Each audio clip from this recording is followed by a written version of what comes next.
Friends, प्रश्नावली के बारे में हमने लास्ट क्लासेस में अध्ययन किया था। प्रश्नावली प्रश्नों की सूची होती है जो कि अनुसंधानकर्ता उत्तरदाता के पास अनुसंधान से संबंधित सामग्री या जानकारी प्राप्त करने के लिए यूज़ करता है। उसके अंदर प्रश्नों की सूची होती है जिसे डाक के द्वारा भेजा जाता है। आज हम बात करते हैं प्रश्नावली के महत्व या गुण के बारे में।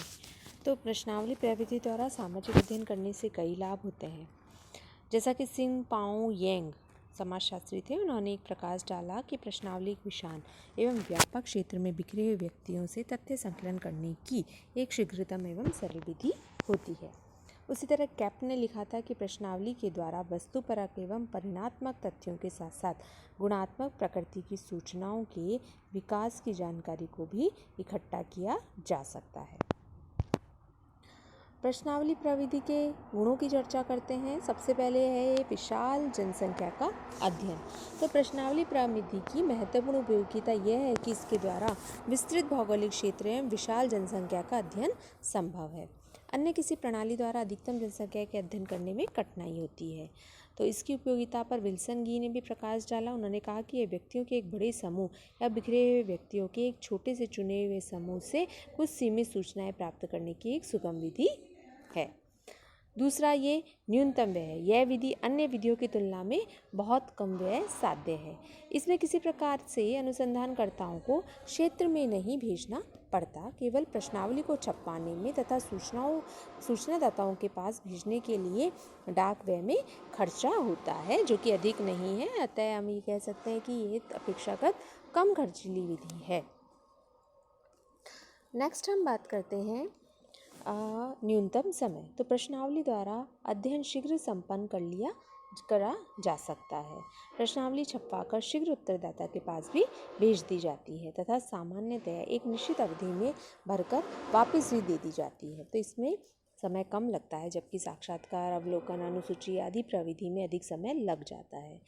तो अगर हमें बड़े क्षेत्र में जब प्रश्नावली एक साथ भेजी जाती है और समय अन्य की तुलना में कम लगता है, तो यह विधि कम साध्य होती है। फिर है न्यूनतम श्रम। प्रश्नावली द्वारा अध्ययन करने के लिए अधिक अध्ययनकर्ताओं की आवश्यकता नहीं होती है। उनके वर्गीकरण, सारणीयन, विवेचन, निष्कर्ष आदि को तैयार करने में अधिक लोगों की आवश्यकता नहीं होने से यह न्यूनतम श्रम साध्य विधि है। नेक्स्ट है सूचना की पुनरावृत्ति संभव। तो इस विधि द्वारा एक से अधिक बार तथ्यों का संकलन करना भी संभव है। अनेक अध्ययन विषयों में एक बार में ही तथ्यों का संकलन करना पर्याप्त नहीं होता है। उस स्थिति में इस प्रविधि द्वारा अध्ययनकर्ता को कुछ व्यक्तियों से बार बार तथ्य प्राप्त करने की सुविधा प्राप्त हो जाती है। केवल कुछ अधिक प्रतियों की आवश्यकता पड़ती है, जिनका आवश्यकता अनुसार समय समय पर उपयोग किया जा सकता है। फिर है वस्तुनिष्ठ सूचनाओं की संभावना। तो प्रश्नावली प्रविधि में उत्तरदाताओं की स्थिति पूर्ण रूप से अज्ञात रहती है। उत्तरदाता सूचना देते समय आश्वस्त रहता है कि अध्ययनकर्ता उसे व्यक्तिगत रूप से नहीं जानता और उसके द्वारा दी गई सूचनाएं पूर्णतया गुप्त रखी जाएंगी। इसलिए प्रश्नावली द्वारा प्राप्त उत्तर तुलनात्मक रूप से अधिक वस्तुनिष्ठ होते हैं। इसी कारण पी.वी. यंग ने कहा था कि प्रश्नावली द्वारा वस्तुनिष्ठ, परिणात्मक, गुणात्मक सामग्री का संकलन करना तुलनात्मक रूप से अधिक सरल होता है। इसे इसलिए हम इजी मानते हैं, सरल विधि मानी जाती है, क्योंकि यह उत्तर प्राप्त करने की तुलनात्मक रूप से एक वस्तुनिष्ठ है। उत्तरदाता अपना उत्तर लिखने में इसमें बिल्कुल फ्री रहता है, बिल्कुल वो मुक्त रहता है कि उस पर किसी तरह का कोई मानसिक दबाव नहीं होता है कि वह उस उत्तर का अनुसंधान कर्ता के सामने वही उत्तर लिखे, क्योंकि अन्य सामग्रियों में, अन्य तथ्य संकलन की विधियों में अनुसंधानकर्ता वहाँ मौजूद रहता है। इस स्थिति में अनुसंधानकर्ता वहाँ मौजूद नहीं रहता है। उत्तरदाता इस चीज़ के लिए फ्री रहता है कि वह किस प्रकार अपने उत्तरों को लिखे। नेक्स्ट है सांख्यिकी विश्लेषण में सरलता। तो प्रश्नावली प्रविधि का ये महत्वपूर्ण गुण है कि इसके द्वारा प्राप्त तथ्यों का वर्गीकरण, सारणीयन, सांख्यिकी विश्लेषण कुशलता के साथ किया जा सकता है। जैसा कि बोगार्ड्स ने कहा था कि इसके द्वारा अनेक मानक परिणाम प्राप्त होते हैं, जिनका सारणीयन, सांख्यिकी विश्लेषण किया जा सकता है। प्रश्नावली कुछ निश्चित भागों में विभाजित होती है, इसके कारण इससे व्यवस्थित सूचनाएं प्राप्त होती है। यह इसका विशेष गुण है। नेक्स्ट है सुविधाजनक। प्रश्नावली स्वयं में अधिक सुविधाजनक विधि है क्योंकि इसमें उत्तरदाता को एक निश्चित निर्देश देने के पश्चात अध्ययनकर्ता को प्रश्न के स्पष्टीकरण के लिए कोई परिश्रम करने की आवश्यकता नहीं होती है। प्रश्नावलियों को सूचनादाताओं के द्वारा डाक द्वारा भेजने में कोई विशेष परीक्षण की भी आवश्यकता नहीं होती है, न ही उससे समय निर्धारण करने की आवश्यकता होती है।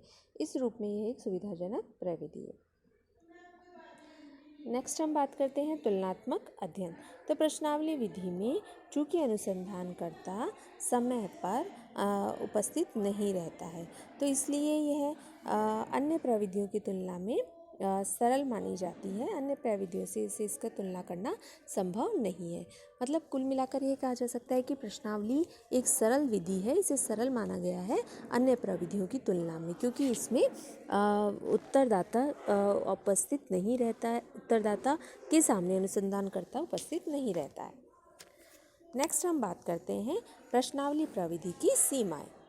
तो अनेक गुण व उपयोगिताओं के होते हुए भी यह विधि दोषों एवं सीमाओं से पूर्णतया मुक्त नहीं रह सकती है। जैसे कि F.L. विटनी ने कहा था कि प्रश्नावली सबसे अधिक दोषपूर्ण विधि है। तो इसकी सीमाओं का अध्ययन करते हैं। फर्स्ट है अशिक्षितों के लिए अनुप्रयुक्त। तो प्रश्नावली प्रविधि अशिक्षित अथवा कम शिक्षित व्यक्तियों के लिए उपयुक्त विधि नहीं होती है, क्योंकि ना तो वे इसे पढ़ सकते हैं जो लिखित प्रश्नों के उत्तर दे सके, और ना ही डाक आदि के द्वारा इसे भेजने की व्यवस्था उनके द्वारा की जा सकती है। तो सामाजिक समस्याएं दोनों प्रकार के व्यक्तियों, शिक्षित एवं अशिक्षित से संबंधित होती है, लेकिन इस विधि से सामग्री संकलन शिक्षित द्वारा ही संभव है। यह इस विधि का दोष है। नेक्स्ट है उत्तर प्राप्ति की समस्या। तो प्रश्नावली बहुत कम संख्या में लौट कर आती है। उत्तरदाताओं की उदासीनता, प्रशासन संबंधी दोष एवं स्वयं कार्यकर्ताओं के द्वारा आदि पूर्ण रूप से स्पष्ट न होने आदि कारणों से यह बहुत कम उत्तर प्राप्त होते हैं। उत्तरदाता किसी प्रश्न का उत्तर अपने स्तर अनुसार देता है, जो गलत भी हो सकता है। नेक्स्ट है अपूर्ण सूचनाओं की संभावना। तो कई बार प्रश्नावली में विशेष प्रश्नों के उत्तर नहीं दिए जाते जिन्हें उत्तरदाता गोपनीय रखना चाहते हैं। अतः अपूर्ण सूचनाएं प्राप्त होने तथा कम लापरवाही होने के कारण कुछ प्रश्नों के उत्तर ना देने के कारण संकलित सूचनाओं की अपूर्णता बनी रहती है। तो कोई भी ऐसी प्रविधि नहीं है जिससे उत्तरों की सत्यता की जाँच हो सके या उनको पुनः भरवाया जा सके। फिर हम बात करते हैं व्यक्तिगत संपर्क का अभाव। तो प्रश्नावली प्रविधि का यह दोष है कि इसमें अनुसंधानकर्ता एवं उत्तरदाता के मध्य कोई प्रत्यक्ष संपर्क स्थापित नहीं हो पाता है। इस कारण अध्ययनकर्ता को उत्तरदाता में अपने अध्ययन विषय के प्रति रुचि उत्पन्न करने का भी अवसर नहीं मिल पाता है। उत्तरदाता से अध्ययनकर्ता का प्रत्यक्ष संपर्क एक ऐसी संगीत लय के समान है जिसमें एक दूसरे से संबद्ध भिन्न ध्वनियाँ श्रोताओं को स्वयं ही सम्मोहित कर लेती है। इसके विपरीत प्रश्नावली किसी चित्र को समझने की एक ऐसी प्रविधि के समान है जिसमें दर्शक को संपूर्ण चित्र एक बार में दिखाकर केवल रंगों की कला की बारीकी एवं उद्देश्यों को पृथक पृथक स्पष्ट किया जा सकता है। तो इस उदाहरण के द्वारा उन्होंने यहाँ पे प्रश्नावली के दोष को स्पष्ट किया है। फिर हम बात करते हैं स्पष्ट लेख की। प्रश्नावली सूचनादाता द्वारा स्वयं भरी जाती है। अनेक बार उनकी लिखावट इतनी दोषपूर्ण, अस्पष्ट एवं अस्वच्छ होती है कि अनेक महत्वपूर्ण सूचनाएं एवं तथ्य पढ़ने में नहीं आ पाते हैं। इससे अध्ययन में निष्कर्ष निकालना कठिन हो जाता है।